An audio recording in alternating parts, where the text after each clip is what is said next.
Mga kababayan, nasa Congress po tayo para sa launching ng Congress TV. Nandito ngayon si Congressman Richard Gomez. Yan po si Congressman. Kaya ko magtrabaho. Pero this year, This year and next year, okay lang. So alam ba na available ka? Baka mamaya Ano ang feeling nila baka ayaw mo. Kasi di ba may ganon eh. Namimiss ko nga eh. So, anong concept yung gusto mo gawin? Drama? Drama. Drama. Siyempre, love story, di ba? Naman. Sayang na yung kagupuhan natin. Sino naman kasama mo dyan? Wala pa. Pero okay ba sa'yo mas batang artista? Like halimbawa si Aga may Julia Barreto. Ikaw ba kaya mo mas bata? Jillian Ward? Ba naman? 33 years old na ako, no? Ilan taon na si Juliana? Nauna ka lang na edad sa akin. Hindi, kaya mo ba mga kasing age si Juliana? Or Oo naman. ang partner mo? Kaya. Okay. Catherine Bernardo. Ay, hindi naging anak na yan. Anak na eh. Showbiz na yung pinag-uusapan dito.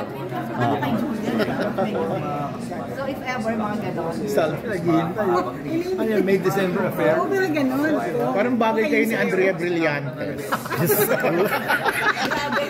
So na-invite po tayo ng opisina ni Speaker Martin Romualdez para po sa launching ng Congress TV. So ipakita ko po sa inyo muna yung paligid ngayon. So yan po mga kababayan, na-invite tayo rito. Yan, daming mga taga-media rito. Kasama si Congressman Richard Gomez. So ito siya mga kababayan. Ibigay ko sa inyo yung detalye. Yung objective po nito, mga kababayan, ay para yung lahat ng mga activities dito sa Congress, mga committee hearings, committee investigation, ay maipaabot po ng detalyado with the partner television stations. So ito po, siyempre yung PTV4, in partnership with Bagong Pilipinas at saka yung Congress. So sabi dito, providing Filipinos unfiltered access to the work of the legislature. So Congress TV is a dedicated free-to-air digital channel which will broadcast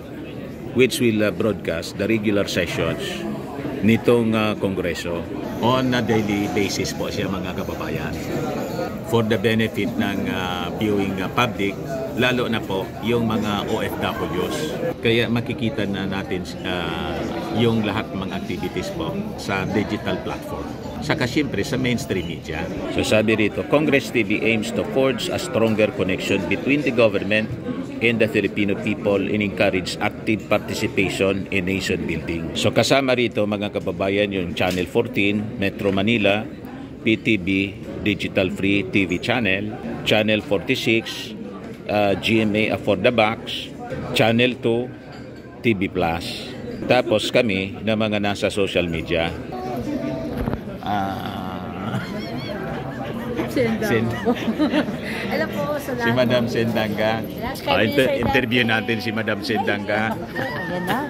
Naku, ito, nakakatakot pa si Sir Daddy ko, pinakabahan Pasensya ka na, nagme-mental blackout ako minsan kasi medyo matanda na tayo, Madam Sen. Okay lang yun, sir. Kinakabahan tayo sa tanong mo, sir. Medyo Kwentuhan mo naman kami tungkol sa kung bakit na-invite tayo rito. In-invite po tayo dito kasi bilang tayo yung mga nasa digital media po tayo yung tawag sa atin eh. So tayo yung pinakamalapit po sa mga viewers talaga. Lalo especially sa mga kababayan natin na sa ibang bansa. So tayo yung pinaka immediate, yung mabilis ka agad maka-connect sa mga kababayan natin. So ito yung magiging transparency ng Kongreso para mapakita yung paano sila gumalaw. Paano po sila gumalaw, paano po yung ginagawa ng ating Kongreso, lalo na pagsasakatuparan ng mga batas, yung pagpa-aprobahan ng mga batas na kanila sinusulong ngayon dito sa Kongreso. Patis, wala na pong issue na magkaroon na din katrabaho ang Kongreso. So ito yung mapapatunayan na po ng Kongreso na ito, ganito kami magtrabaho, ganito kami makikita nyo paano kami ginagawa, paano kami makagbardagulan sa bawat batas sa pinagdidebatehan namin bago na ipa-aprobahan. So ito na po yung paraan. So tayo naman na imbila tayo mga katulad po nila Sir Dante at iba pong mga kasama natin sa mga tugon, iba pa pong vloggers na nandito po, kasama po natin. So, naimbitahan po bilang tulay po para po sa inyong mga kababayan, mga subscribers, followers po, na kayo po rin po mapapanood nyo rin po yung ginagawa ng Kongreso. Sa bagong Congress TV na ilalunch ngayon. So, naimbitahan nila tayo para tayong mag-imano, tayo rin po yung manguna na magpalaganap nung bagong TV na ito para iwas marites. Iwas marites na po. Iwas sa fake news. Oo, iwasan Pero natin. parang kasama ka doon sa Insamada Vloggers, ha? Oo, kasama ako doon. Alam niyo hubang sinabi pang ako pang pasimuno ng Insamada Vloggers. Ikaw ba yung pasimuno noon? Oo, sinabi nyo. Alam niyo bang issue ko dyan sa Pero Insamada pinanindigan na natin yung pagiging Insamada. Ay, okay May na programa ako na kasi tayo. O, di ba? Okay na po kasi Insamada, wag lang hong pulburon. Diba? Kasi Insamada, at least kayo paano busog ang katawan, busog tayo doon kahit hindi naman tayo hindi natin kumbaga sa atin kinain naman natin dahil nandun tayo, inibitahan tayo natin Pangulo. So tayo sila gumawa ng fake news. So para sa kanila na Sa totoo lang, di man nakakasama doon sa kumain ng Insamada. Oo, hindi masama sa dati, kami lang ho yun. Siyempre nakasama na namin sa dati, nasama na siya sa Insamada Vloggers. So at least, ganun lang po yun. Pero at least kami, Insamada, hindi kami pulburolo. Masaya na kami sa Insamada. So kasama tayo rito, na-invite sa Congress TV launching. Kami mga Insamada Vloggers ay naimbitahan dito. Maingit naman ito, yung mga critics natin, mga bashers natin, Madam Sen. Naku, sanay na po ako sa kanila. Lagi na lang ako Hindi kaya nainggit lang? Ay, inggit lang ho talaga. Sobra po. Alam kasi nila tayo talaga nagpapalaganap ng totoo. Hindi tayo fake news. Nagbe-base tayo kung hindi nakita natin. Ano yung dapat talaga ipalabas. Hindi natin, kumbaga tayo nagre-research muna tayo. At yung access natin, direkta. Yes. Direkta diba? sa PCO, direkta kay President Bongbong. Desperate mo pala si President Bongbong. Dami mong picture doon. Senador pa lang. Desperate mo na. Magtatakbo po akong Congress, Senator si BBM noon. Nagiging campaign leader na po ako sa kanya. Nung tumakbo senador. So 2009, ang to present support po ko kay PBBM. So, kaya tayo yung pinagpala ngayon. Yeah! Exactly! Tayo pinagkatiwalaan. Si Tito Juan. Kumusta Tito Juan? Na-invite ka pala rito sa Congress TV? Opo, kayo nga din po na-invite kaya tayo nandito. Ayun, alisin mo na yun pa. Nagpapasalamat po tayo dahil pinagkakatiwalaan po ang ating team para sa mga ganitong event. Ito po ay napakalaking pribileyo para sa mga Pilipino. Ilang milyong Pilipino po tayo pero ilan lang ang mga vloggers na nabibigyan po ng ganitong pagkakataon. Maingit naman ito yung mga bashers natin. Malamang po, iko-content na naman tayo. Salamat Tito Juan. Yung kasama natin dun sa... Alvin Rich po, first couple, mga kaibigan, yan. Follow niyo po din ang aking channel at ang magaling po na vlogger, si Dante Maravillas, mga kaibigan. At kami po ay nandito sa event ng Congress TV.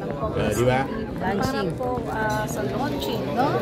So, kaibigan, maraming po salamat. Mamaya malalaman niyo kung ano mangyayari sa event, no? Salamat po. Expose the truth. Kami yung lalabas po sa Congress TV. Huwag mainggit po kami yung lalabas sa Congress TV. Ito si Sir Kakiraki. Hello Sir. Masayang-masaya po kami na nandito ngayong hapon na ito.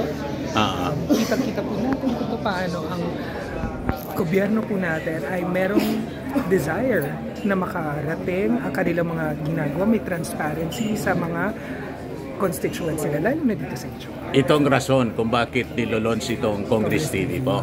To bridge yung what is happening here to ordinary voters and ordinary Filipinos na interesado malaman kung paano gumagana ang ating legislatura, specifically ang lower house. At iwas po tayo sa marites at fake news.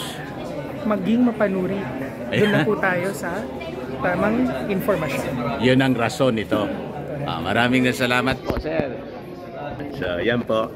At ito si balik tayo kay kay Congressman Richard. But they do not understand na ang daming trabaho ginagawa. Batas na ginagawa ng dito is yung the budget law. Every year. Yung budget ng buong gobyerno ng buong Pilipinas, dito nasisimula. I-legalize namin yun. It's part of our money. Pero hindi ka naman maninibago kasi for the longest time, di ba? Maganda yung pakita dito yung ano yung mga ginagawa namin sa district, yung mga projects na ginagawa. Nangyari sa paggawa ng mga farm market roads, palay Ayan po, mga kababayan. So medyo maingay na po kasi malapit lang magsimula. Ayan. Ayan. Si Speaker Martin.